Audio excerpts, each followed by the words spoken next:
Kalimantan, pulau besar yang dikenal dengan hutan rimbanya, juga memiliki misteri di balik lautannya. Di antara para nelayan yang hidup dari hasil tangkapan laut, ada satu kisah yang terus diwariskan dari generasi ke generasi. Laut di sekitar pesisir Kalimantan tak hanya berlimpah dengan ikan, tetapi juga dipercaya menyimpan kekuatan tak kasat mata.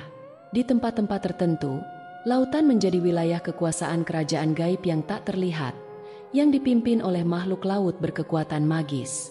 Para nelayan senior seringkali memperingatkan para pendatang baru atau nelayan muda untuk tidak sembarangan memasuki wilayah-wilayah tertentu di lautan tersebut. Mereka menyebutnya sebagai wilayah larangan, meskipun perbatasannya tak pernah terlihat jelas.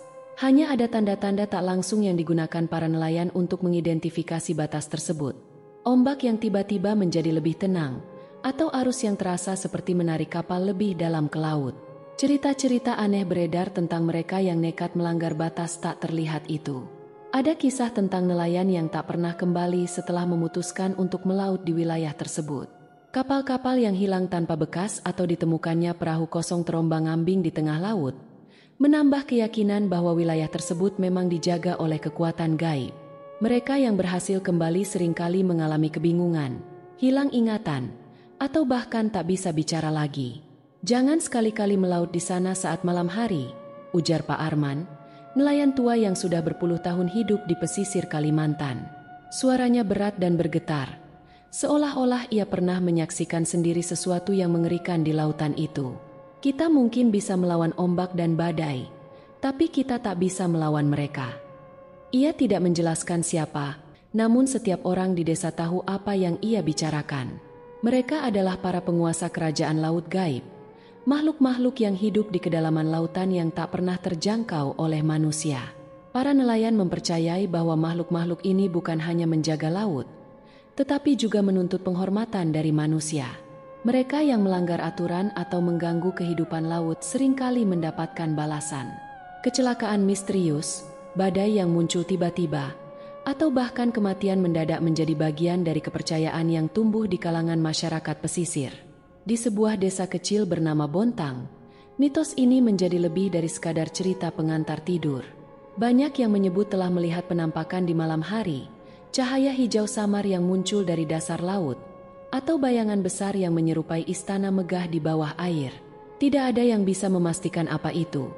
Namun para tetua desa sepakat bahwa itu adalah tanda dari kerajaan gaib yang berusaha menjaga wilayah kekuasaannya. Meskipun demikian, ada beberapa nelayan yang tidak percaya pada cerita-cerita lama ini. Bagi mereka, laut hanyalah laut, sekumpulan air asin yang dipenuhi ikan. Mereka menganggap legenda tentang kerajaan gaib sebagai cerita kuno yang dimaksudkan untuk menakut-nakuti anak kecil dan menghalangi nelayan muda agar tidak terlalu jauh melaut. Salah satunya adalah Damar, nelayan muda yang baru beberapa tahun tinggal di Bontang. Baginya, laut adalah sumber mata pencaharian yang harus dieksplorasi sebisa mungkin. "Kita ini hidup dari laut. Kenapa harus takut? Kalau ada ikan di sana, ya kita tangkap saja," ucapnya kepada teman-temannya suatu malam. Ia tidak peduli pada peringatan para nelayan tua yang lebih berpengalaman. Baginya, cerita-cerita tentang kerajaan gaib hanyalah omong kosong. Namun, ketidakpercayaan Damar akan segera diuji ketika ia memutuskan untuk menentang larangan tersebut. Bersama dua rekannya, Damar mulai merencanakan perjalanan yang akan membawa mereka jauh ke dalam wilayah terlarang, tempat yang konon menyimpan ikan-ikan besar yang sulit ditangkap di tempat lain. Mereka mengabaikan peringatan para tetua. Bahkan ketika seorang nelayan senior memperingatkan mereka bahwa langit malam yang mendung adalah pertanda buruk. "Jangan melawan alam," kata Pak Arman lagi. "Laut tak hanya berisi ikan. Kadang ada yang jauh lebih tua dan lebih berkuasa dari kita." Namun Damar hanya tertawa kecil, mengabaikan kata-kata bijak itu. Ia yakin bahwa lautan adalah milik siapapun yang cukup berani untuk menaklukkannya. Baginya, cerita-cerita tentang kerajaan gaib hanyalah mitos yang tidak relevan di zaman modern ini. Ia tidak pernah menyadari bahwa keyakinannya ini akan membawanya pada perjalanan yang mengerikan. Malam itu, angin laut berhembus perlahan, seolah memberi isyarat terakhir bagi Damar dan teman-temannya. Tapi tak ada yang bisa menghentikan keinginan mereka untuk melaut. Mereka berangkat dengan penuh semangat, tak menyadari bahwa mereka sedang melintasi batas yang tak terlihat, memasuki wilayah yang bukan untuk manusia. Malam itu, langit yang tadinya cerah tiba-tiba mendung ketika Damar dan kedua temannya, Hadi dan Bagas, mulai menjauh dari dermaga. Perahu kecil mereka meliuk-liuk dengan tenang di atas ombak yang semakin meninggi, menuju ke arah yang dianggap terlarang oleh para nelayan setempat. Semangat Damar untuk membuktikan bahwa mitos-mitos itu tidak lebih dari cerita dongeng terlalu besar untuk digoyahkan oleh perubahan cuaca. "Kalian lihat sendiri, tidak ada apa-apa di sini selain laut dan ikan," kata Damar dengan nada penuh keyakinan. "Aku yakin kita akan pulang dengan hasil tangkapan melimpah besok pagi." Hadi, yang duduk di depan perahu, menoleh ke belakang dan menatap Damar dengan ragu. "Aku merasa ini bukan ide bagus. Sejak tadi aku merasakan sesuatu yang aneh." "Tidak ada yang aneh," balas Damar sambil tertawa. "Ini hanya laut biasa. Jangan terlalu percaya sama cerita-cerita kuno itu." Tak lama kemudian, suasana mulai berubah. Angin yang tadinya tenang mendadak berhembus lebih kencang. Ombak semakin besar, seakan-akan laut mulai bereaksi terhadap keberadaan mereka. Suara deburan ombak pun terdengar lebih keras, seperti dentuman besar yang menggetarkan perahu mereka. "Aku merasa ini bukan pertanda baik," gumam Bagas sambil memegang erat tali perahu. "Mungkin sebaiknya kita kembali saja." Damar mendengus tak sabar. "Tenang saja, kita sudah terlalu jauh untuk kembali sekarang. Kalau kita putar balik, kita malah bisa tersesat. Lebih baik terus maju sampai cuaca membaik." Meski begitu, Hadi dan Bagas semakin gelisah. Ada sesuatu di udara yang terasa menyesakkan. Rasanya seperti mereka sedang diawasi, meski tidak ada siapapun di sekitar. Di tengah derasnya hembusan angin, terdengar suara aneh yang samar. Suara itu seperti nyanyian, tetapi berasal dari dalam laut, terdengar jauh dan tak beraturan. Suara itu terdengar lebih nyata saat ombak semakin besar, membuat jantung mereka berdegup kencang. "Apa kau dengar itu?" tanya Hadi dengan wajah pucat. "Suara itu seperti ada yang bernyanyi dari bawah air," lanjut Hadi, suaranya bergetar. "Kita harus pergi dari sini sekarang." Damar ingin menyangkal, tetapi kali ini ia pun mendengar suara aneh itu, seperti suara nyanyian lirih yang menggema di dasar lautan. Nyanyian itu terdengar indah namun mengandung sesuatu yang mengerikan, seakan-akan memanggil mereka untuk mendekat. Damar merasa merinding, namun ia tetap berusaha berpikir logis. "Tidak mungkin ada yang bernyanyi di laut, Hadi," bantahnya dengan nada tegas, meskipun ia mulai merasa tidak nyaman. Mungkin itu hanya suara angin yang tertiup dari celah-celah karang. Seiring waktu berlalu, suara nyanyian itu semakin jelas. Ombak pun mulai berputar-putar di sekitar perahu, menciptakan pusaran air kecil yang membuat perahu mereka bergerak dengan sendirinya. Hadi dan Bagas kini benar-benar ketakutan. Mereka memohon pada Damar agar segera memutar haluan dan kembali ke desa sebelum sesuatu yang buruk terjadi. "Kita harus pergi sekarang," seru Bagas sambil meraih dayung, bersiap untuk mendayung kembali ke arah pantai. Namun sebelum mereka bisa melakukan apa-apa, angin semakin kencang dan ombak besar menghantam perahu mereka. Perahu terguncang hebat. Damar mencoba mengendalikan perahu, tapi rasanya seperti ada kekuatan tak terlihat yang menarik mereka lebih dalam ke lautan. "Kenapa jadi begini?" teriak Damar sambil mencengkeram kemudi perahu. Dalam hatinya, ia mulai menyesali keputusannya untuk menantang legenda itu. Di tengah kepanikan mereka, tiba-tiba sesuatu yang besar muncul di depan mereka. Sesosok bayangan raksasa naik dari permukaan air, tampak seperti bentuk samar sebuah istana megah yang terbuat dari karang dan ganggang laut. Istana itu seolah berkilau dengan cahaya hijau aneh yang berasal dari dalam laut, menjulang tinggi dengan menara-menara besar yang berkelok-kelok seperti terbuat dari tulang belulang makhluk laut. "Astaga, apa itu?" Hadi berkata dengan suara tertahan, matanya melebar karena ketakutan. Mereka bertiga hanya bisa terpaku menatap ke arah istana bawah laut yang tidak mungkin itu. Di sekelilingnya, makhluk-makhluk aneh mulai muncul dari dalam air. Makhluk dengan tubuh setengah manusia, setengah ikan, dengan mata yang berkilauan dalam gelap. Beberapa dari mereka tampak seperti penjaga istana, dengan tombak dan perisai yang terbuat dari batu karang. Mereka semua menatap lurus ke arah Damar dan teman-temannya. Ketika Damar akhirnya bisa berbicara, suaranya nyaris tak terdengar. Ini bukan hal yang nyata.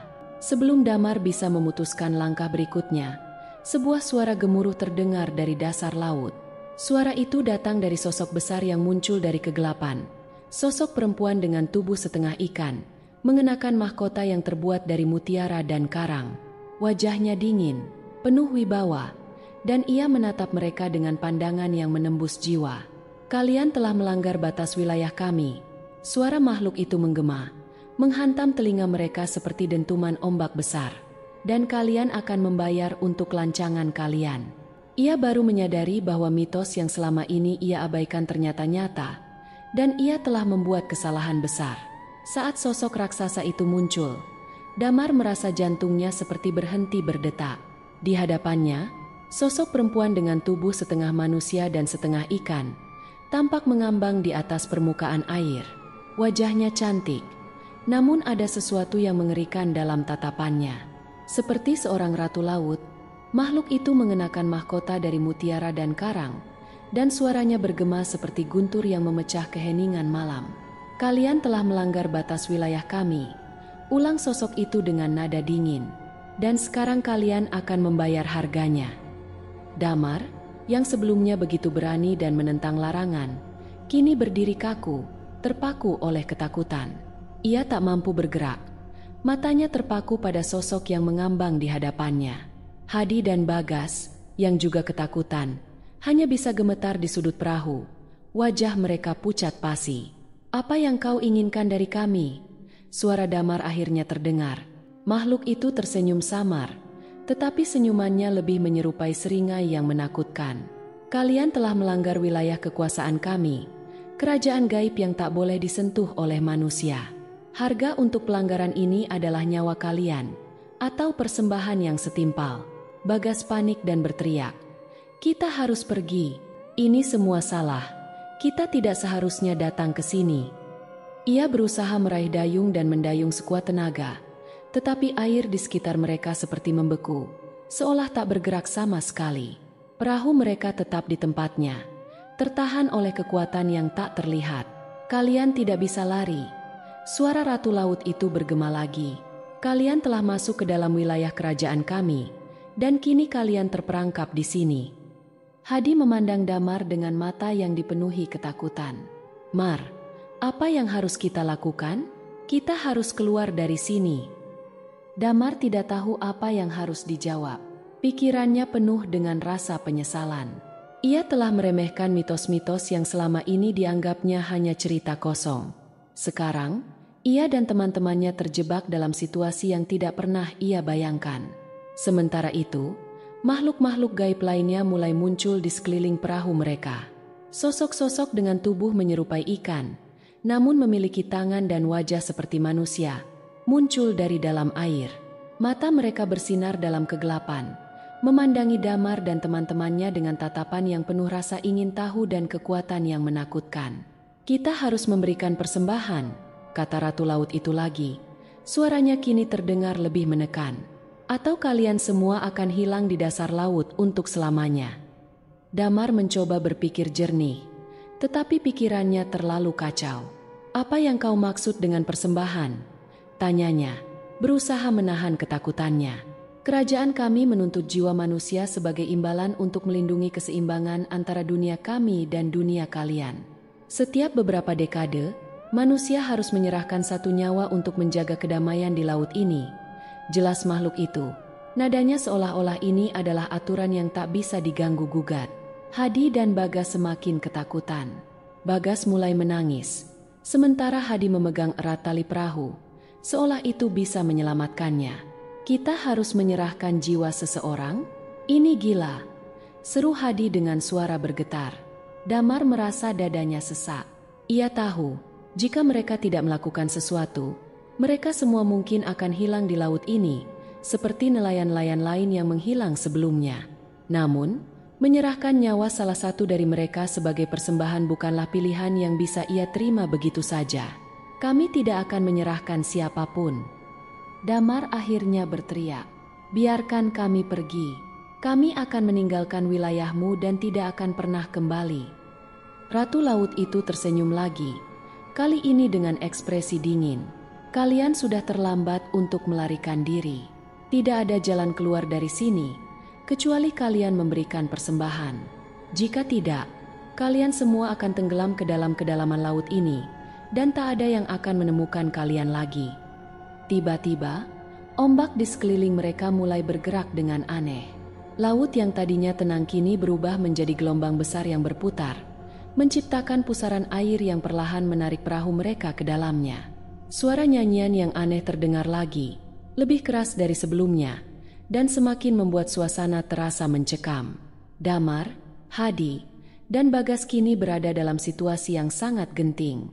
Pusaran air itu semakin kuat, dan mereka mulai kehilangan kendali atas perahu. Satu-satunya pilihan yang tersisa bagi mereka adalah membuat keputusan yang mengerikan, melawan kekuatan gaib ini atau menyerah dan memberikan persembahan yang diminta. Apa yang harus kita lakukan? Hadi berteriak dengan histeris. Cengkeramannya pada tali perahu semakin kuat, seolah berharap itu bisa menyelamatkan mereka. Damar terdiam, tak tahu harus berbuat apa. Makhluk-makhluk gaib di sekeliling mereka semakin mendekat, memperkuat ancaman bahwa mereka tak akan pernah bisa melarikan diri. Damar sadar, apapun keputusan yang akan ia ambil, hidup mereka kini berada di ujung tanduk. Damar berdiri kaku di tengah perahu yang semakin terguncang oleh pusaran air. Gelombang besar yang menciptakan lingkaran aneh di sekitar mereka semakin menyempit, seolah mengurung mereka di dalam wilayah tak kasat mata. Sementara itu, suara makhluk-makhluk gaib dari dasar laut semakin jelas, mengisi udara dengan nyanyian mistis yang menggema di kepala Damar. Di hadapannya, sang Ratu Laut melayang dengan tenang, seakan tidak terpengaruh oleh badai yang mengamuk di sekitarnya. Pilihanmu semakin terbatas, suara ratu itu terdengar lagi, penuh dengan ancaman terselubung. Nyawa manusia harus dipersembahkan, keseimbangan harus dijaga, atau kalian semua akan lenyap bersama laut ini. Bagas kini benar-benar berada di ujung kewarasan. Hadi, di sisi lain, masih berusaha keras mengendalikan perahu, meski sia-sia. Matanya liar, wajahnya penuh ketakutan dan keputusasaan. Damar memandang kedua temannya. Bagaimanapun, mereka adalah orang-orang yang mempercayai dirinya, ikut dengannya dalam perjalanan yang penuh risiko ini. Aku tidak bisa menyerahkan kalian, bisik Damar pada dirinya sendiri, meski ia tahu bahwa situasinya semakin suram. Apapun yang terjadi, menyerahkan salah satu dari mereka sebagai persembahan adalah sesuatu yang tidak bisa ia lakukan. Tapi, pilihan apa lagi yang tersisa? Mereka sudah terlalu jauh terperangkap dalam dunia gaib ini. Tiba-tiba, pusaran air yang semakin ganas menarik perahu mereka lebih dalam, hingga perahu itu terangkat sedikit dari air, terombang-ambing tanpa kendali. Ratu Laut mengamati mereka dengan tatapan puas, seolah sedang menunggu momen ketika mereka akan menyerah pada tuntutannya. Jika kalian tidak segera membuat keputusan, maka laut akan memutuskan untuk kalian, ucap ratu itu lagi, matanya bersinar tajam dalam kegelapan. Damar tahu waktunya semakin habis. Ia berusaha berpikir cepat, mencari jalan keluar yang mungkin bisa menyelamatkan mereka semua. Namun, setiap kemungkinan yang terlintas terasa mustahil. Makhluk gaib di sekitarnya memiliki kekuatan luar biasa. Mereka bukan manusia yang bisa dihadapi dengan kekuatan fisik atau kecerdikan. Ini adalah dunia yang berbeda, penuh dengan aturan dan hukum yang tak dipahami oleh manusia. Dan kemudian, sesuatu terjadi. Tanpa peringatan, Bagas berdiri dengan tatapan kosong di wajahnya. Ia berjalan menuju tepi perahu, seolah ada kekuatan yang memanggilnya. Damar dan Hadi terkejut, tetapi sebelum mereka bisa merespons, Bagas sudah berdiri di bibir perahu, menatap ke arah laut dengan mata yang seolah tidak melihat apapun. Damar bergegas menuju Bagas, mencoba menariknya dari tepi perahu, tetapi entah bagaimana, tubuh Bagas menjadi berat, seolah tertarik oleh kekuatan tak terlihat dari dalam laut. Ia menoleh kepada Damar, namun tatapan di matanya sudah kosong. Bagas, jangan lakukan ini, kita bisa keluar dari sini. Damar berusaha keras menahan Bagas, tetapi kekuatan dari laut semakin kuat menarik temannya. Aku tidak punya pilihan, bisik Bagas. Dan sebelum Damar bisa berkata apa-apa lagi, Bagas melepaskan dirinya dari genggaman Damar, terjun ke dalam laut yang gelap dan menghilang dalam sekejap. Damar berteriak, tetapi tidak ada yang tersisa. Hadi, yang menyaksikan semua itu, terduduk lemas. Matanya dipenuhi ketakutan yang tak bisa diungkapkan dengan kata-kata. Ratu Laut mendekati perahu. Senyum dinginnya semakin lebar. Persembahan telah diberikan, katanya dengan puas. Namun, ini belum berakhir. Damar merasa dirinya hampir gila. Ia kehilangan seorang teman, dan sekarang makhluk-makhluk gaib ini mungkin masih menginginkan lebih. Apalagi yang kau inginkan? Damar berteriak. Amarah dan keputusasaan bercampur aduk dalam suaranya. Keseimbangan telah dipulihkan untuk saat ini, jawab Ratu Laut itu. Namun, ingatlah, manusia yang melanggar batas akan selalu membayar dengan nyawanya. Kalian telah diberikan kesempatan untuk hidup, tetapi harga ini akan terus dibayar selama manusia masih mengabaikan hukum kami. Damar jatuh berlutut di atas perahu. Hadi tidak mengatakan apa-apa, hanya duduk membisu. Wajahnya kosong setelah menyaksikan temannya lenyap begitu saja. Pergilah, kata Ratu Laut itu sebagai penutup. Kalian bebas untuk sekarang. Dengan itu, angin kencang berhenti mendadak, dan pusaran air menghilang. Laut kembali tenang seperti semula, seolah tidak pernah terjadi apa-apa. Namun, bagi Damar dan Hadi, mimpi buruk itu masih sangat nyata. Mereka telah kehilangan seorang teman, dan mereka tidak akan pernah melupakan apa yang baru saja terjadi di perairan misterius ini. Perahu mereka, yang tadinya terjebak, kini perlahan mulai bergerak kembali menuju pantai, seolah dituntun oleh arus yang tak terlihat. Tapi meskipun mereka berhasil lolos, Damar tahu bahwa hidupnya tak akan pernah sama lagi. Perahu kecil itu bergerak perlahan menembus kabut tipis yang melayang di atas laut. Damar dan Hadi, dengan mata kosong dan tubuh lemah, mereka berdua tak lagi memiliki kekuatan untuk bicara, apalagi untuk berusaha memahami apa yang baru saja mereka alami. Keheningan terasa menakutkan. Tak ada suara ombak atau burung laut. Hanya sisa-sisa rasa dingin yang menusuk hingga ke tulang. Mereka tak tahu sudah berapa lama terjebak di lautan aneh itu. Hanya rasa hampa yang kini menyelimuti dada, terutama bagi Damar yang merasa telah kehilangan segalanya, termasuk dirinya sendiri. Bayangan wajah Bagas yang menyerahkan diri pada laut terus menghantui pikirannya. Rasa bersalah dan penyesalan merayap dalam setiap tarikan napasnya. Perahu itu akhirnya mendekati pantai. Nelayan lain yang melihat perahu mereka dari jauh segera berlari ke arah pantai, mengira bahwa mereka telah kembali dari pelayaran yang berbahaya. Namun, ketika melihat hanya 2 orang yang tersisa, wajah-wajah mereka segera berubah. Mereka tahu, ada yang hilang, dan cerita yang menyelimuti kembalinya perahu itu pasti tidak baik. Damar melangkah keluar dari perahu dengan tatapan kosong. Kakinya goyah, seolah setiap langkah terasa seperti beban yang tak terlihat menahannya. Hadi hanya diam, tubuhnya bergetar meski cuaca mulai menghangat. Nelayan yang menolong mereka tampak bingung dan ketakutan. Apa yang terjadi, Damar? Tanya seorang nelayan senior. Hatinya terlalu penuh oleh kepedihan dan ketakutan untuk menjawab pertanyaan itu.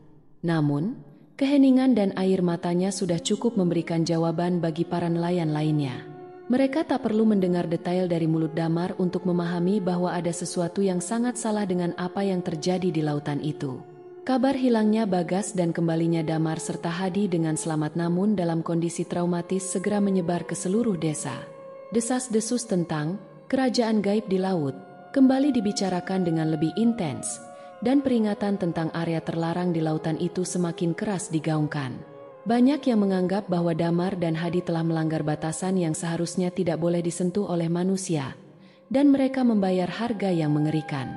Malam itu, Damar duduk di depan rumahnya, memandang kosong ke arah laut yang hanya terlihat sebagai gelap pekat. Hatinya terasa kosong, seolah jiwanya sebagian telah tertinggal di dalam kerajaan gaib itu. Apa yang ia lihat dan alami di Laut Kalimantan bukan hanya sekadar mitos atau dongeng yang sering ia dengar dari para nelayan tua. Itu nyata, lebih nyata daripada apapun yang pernah ia bayangkan. Damar berusaha mengingat kembali kejadian malam itu, saat Bagas menyerahkan dirinya pada laut. Tatapan kosong temannya saat dia melangkah ke air, dan suara Ratu Laut yang menyatakan bahwa keseimbangan harus dijaga, terus terngiang di telinganya. Damar kini mengerti, ada harga yang harus dibayar untuk setiap pelanggaran terhadap dunia gaib itu. Dan dia telah membayar harga yang tak pernah ia duga. Sejak hari itu, Damar tak pernah lagi melaut. Setiap kali ia melihat laut, ingatan tentang malam itu kembali menyergapnya dengan rasa takut yang membekukan. Hadi pun tak pernah berbicara tentang kejadian tersebut, meski luka di dalam jiwanya tampak sama dalamnya. Mereka berdua adalah saksi hidup dari kengerian yang tersimpan di balik perairan Kalimantan. Para nelayan di desa semakin berhati-hati. Tak ada lagi yang berani mendekati wilayah terlarang di lautan itu. Setiap kali mereka mendengar suara angin yang aneh atau melihat gelombang yang tidak biasa, mereka segera menarik jala mereka dan bergegas kembali ke pantai. Mitologi tentang kerajaan gaib di Laut Kalimantan menjadi semakin kuat di antara mereka. Bukan lagi sekadar dongeng lama, melainkan sebuah kenyataan yang mereka yakini sepenuhnya. Bagi Damar, hidupnya berubah selamanya. Rasa bersalah atas kematian Bagas menghantui setiap malamnya. Ia merasa telah gagal melindungi temannya, gagal mendengarkan peringatan dari para tetua desa. Bahkan, ia merasa bahwa nyawanya sendiri adalah sebuah keberuntungan yang tak pantas ia dapatkan. Namun, pada suatu malam, ketika ia tengah duduk di tepi pantai, memandangi laut yang tenang, Damar mendengar suara samar-samar dari dalam ombak.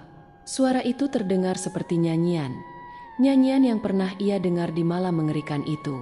Perlahan, angin laut membelai wajahnya, dan dalam desiran angin, ia seolah mendengar bisikan, "Jangan kembali."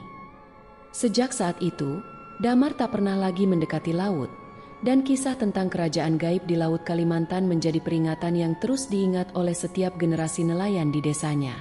Mereka tahu, ada kekuatan lain yang berkuasa di sana, kekuatan yang tidak boleh dilawan atau diabaikan.